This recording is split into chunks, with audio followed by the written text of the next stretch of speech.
All right, everyone, this is our last talk before the closing talk. This is keeping your cloud environment secure during a merger or as an acquisition. I should drink more coffee.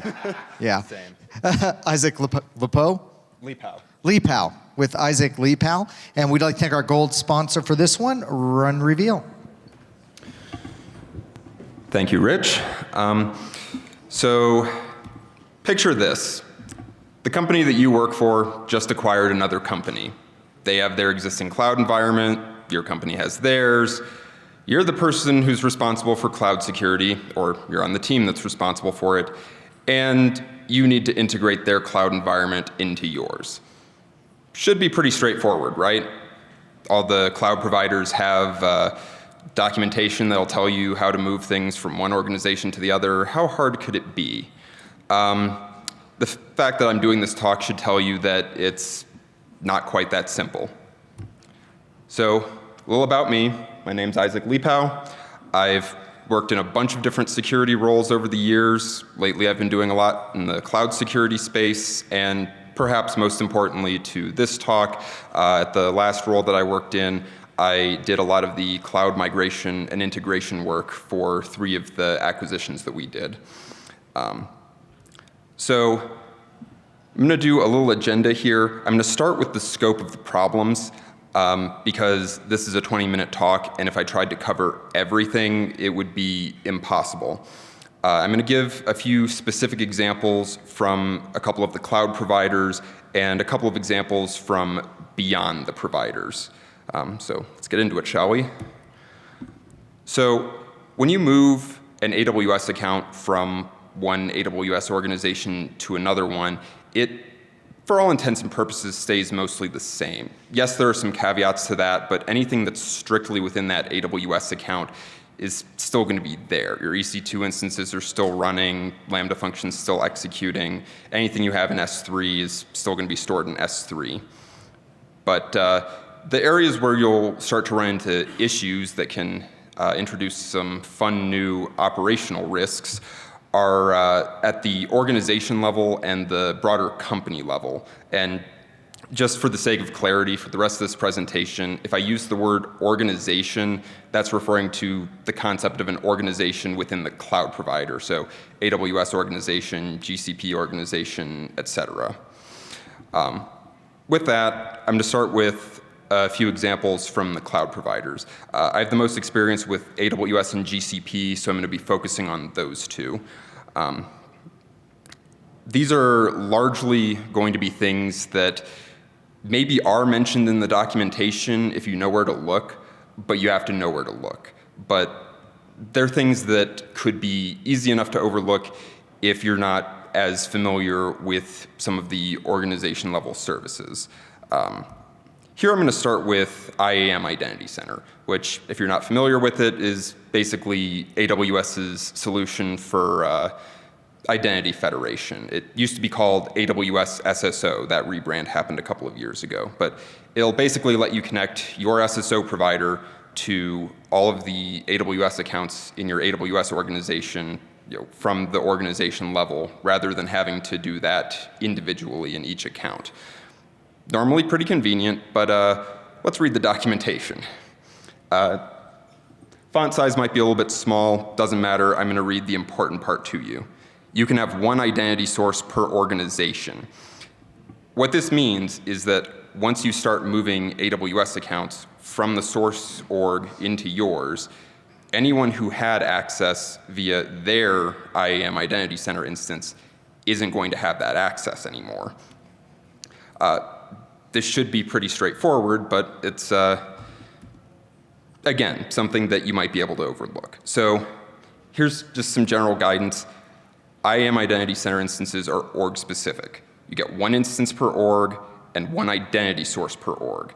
If the company that you're acquiring is using their own IAM Identity Center, then getting their employees onto your SSO provider is actually a hard prerequisite for migrating their AWS accounts, provided that you want them to continue to have access to their AWS accounts. If they're using individual SAML identity providers in each AWS account, those will keep working, and then it just becomes a question of, how long you want to continue to support that. On a similar note, root credentials. There's really two reasons that I feel that I need to mention the root credentials. The first is that until recently, root credential management was kind of a hard problem at organization scale. If your company had progressed past the point of having a single security or ops person that handled them, then there were a few different ways to deal with it, and they didn't all scale particularly well. The other reason is that about a year ago, a little less than a year ago, AWS introduced centralized root credential management for your organization, which kind of completely solves this problem, but it also means that the best practice around this has changed significantly and pretty recently at that. This one's going to be a little bit more straightforward. If you have centralized root access enabled, just use that. You can delete the existing root credentials from there, and of course make sure that the company that you're acquiring doesn't have any workloads relying on root access keys or root signing certs. They shouldn't, but you never know. If you don't have centralized root access enabled, you're kind of back to the old way of doing things. Basically just have to obtain the root credentials for each of the AWS accounts and bring them under your own management. If you don't have access to the old root credentials, if for whatever reason the company you're acquiring lost them, that's actually not an issue anymore because you can update the email and the phone number on each of the AWS accounts from the AWS organization service, and that will let you go through the password reset flow and the MFA recovery process and handle it all that way and not have to open up support cases with AWS. I'm also going to talk about some other services, and really one in particular that you can use with AWS organizations.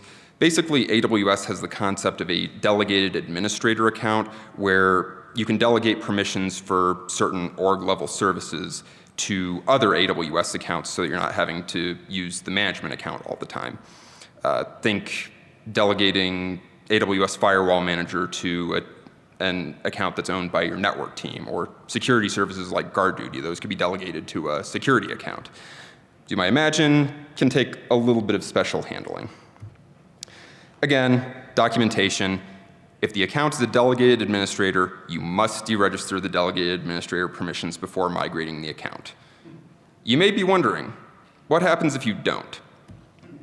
Well, this happens. You get actually a fairly detailed error message that basically says you can't remove the delegated administrator account from your org until you deregister it as the delegated administrator. So this solves it for most of the AWS services that support this, but there's one in particular that I want to call out because it's kind of a special case, and that's GuardDuty. GuardDuty's administrator account can be configured as a delegated administrator in AWS organizations, same as most other things, or it can be configured manually using what AWS refers to as the legacy invitation method. And they don't want you to do that.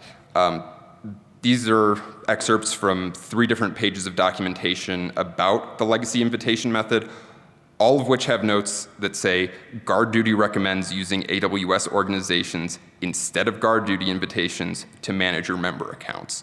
But the fact that this method of managing GuardDuty exists at all kind of presents a fun potential complication for your migration work. It's totally possible to migrate the member accounts and even the GuardDuty admin account from another org into yours, and then the GuardDuty delegated admin in your org can't see them because they're still associated with the old admin account, or in the case of the admin account, it is a GuardDuty admin account. So with that, general guidance for GuardDuty: deregister the delegated admin account as you would with every other org service. If the org of the company that you're acquiring doesn't have a delegated admin account for GuardDuty, check for an admin account that's using the legacy invitation method.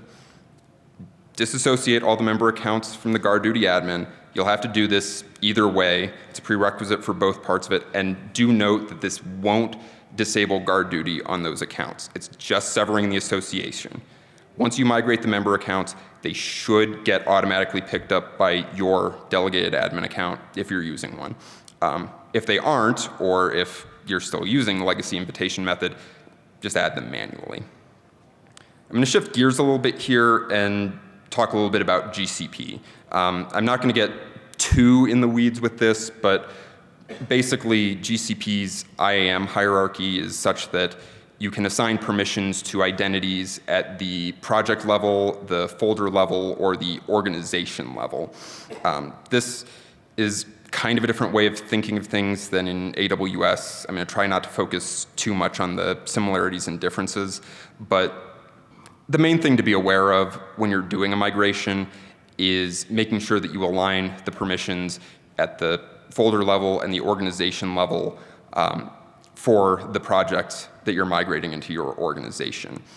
This will take a little bit of work, making sure that the people who have access through Google Workspace, service accounts, other identities, have the same access that they did, and that that's an appropriate level of access. If you're using custom IAM rules at the organization level in GCP, in the source organization that is, those will need to be handled kind of carefully.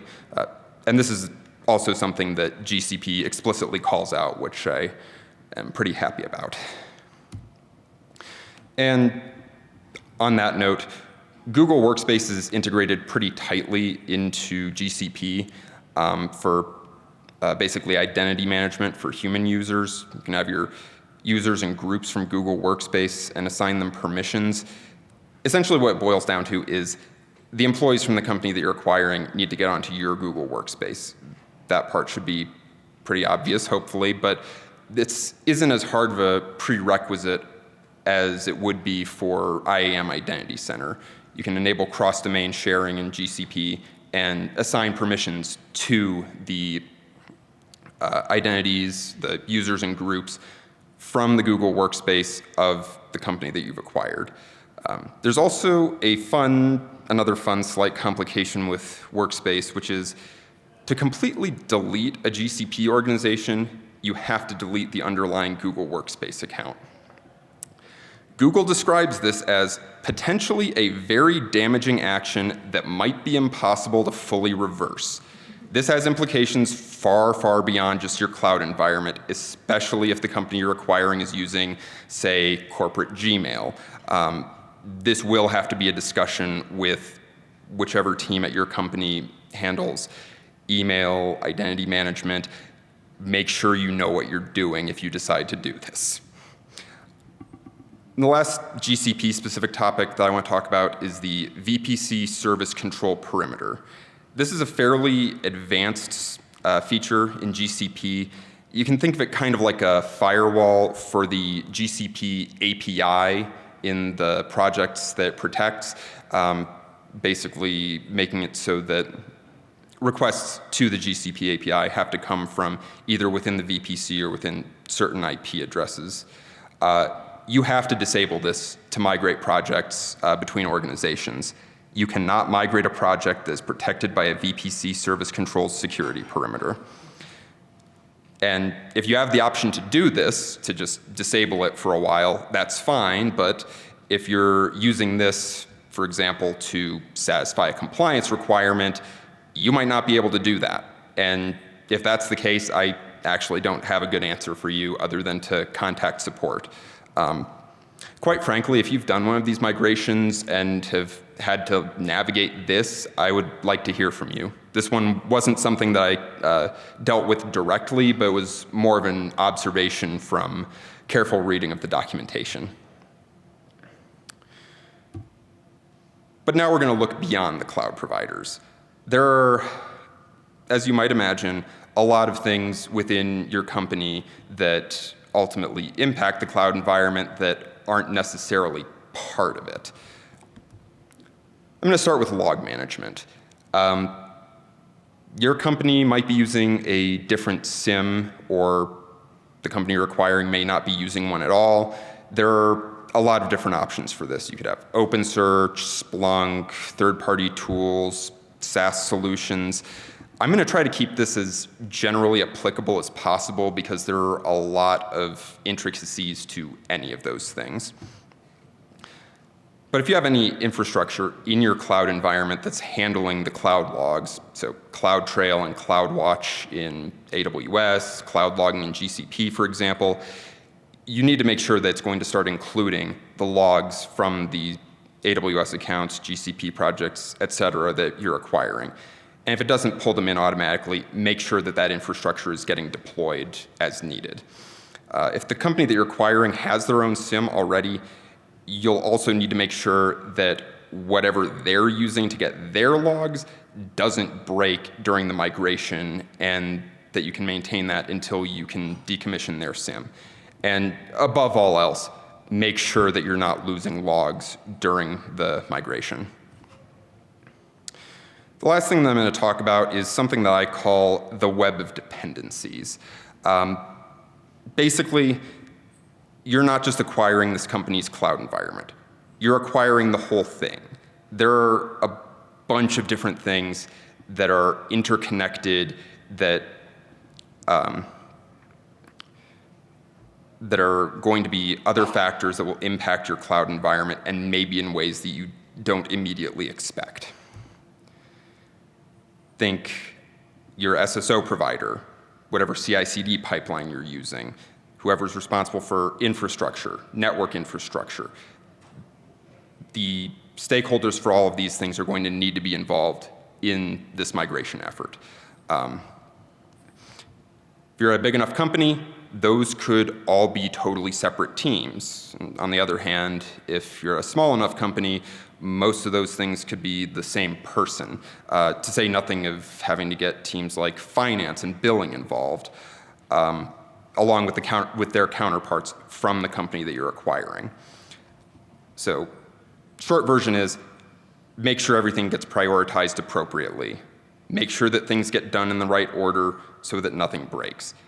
Have a migration plan, document it well, and also, perhaps equally importantly, have a backout plan for each step. This is another thing that Google is explicit about in their documentation, but if you're, for example, moving a GCP project from the source org into your org, make sure that you have the permissions set up so that you can send it back if something goes wrong in the way that you don't expect. Be able to undo anything that you do with this. So, TLDR, read the documentation, read it carefully, pay extra close attention to your organization level services, understand how your company and the company that you're acquiring are using them, have a migration plan, document it well, get all of the stakeholders involved as early as possible, and when in doubt, contact support. I cannot stress that enough. If you are at all unsure about something, reach out to support. They will help you through it. Obligatory attribution slide, because seriously, I lifted kind of a lot of this from the documentation. And yeah, that's it. That's the talk.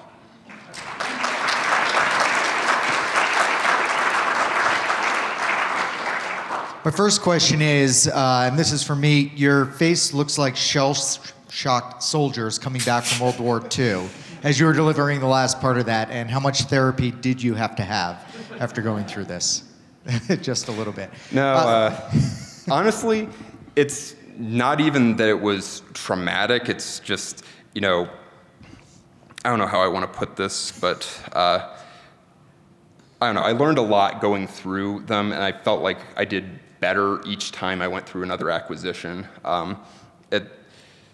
I wish I didn't have to do all of it, like learn on the job and learn through experience, but I guess that's why I'm telling everyone else about this.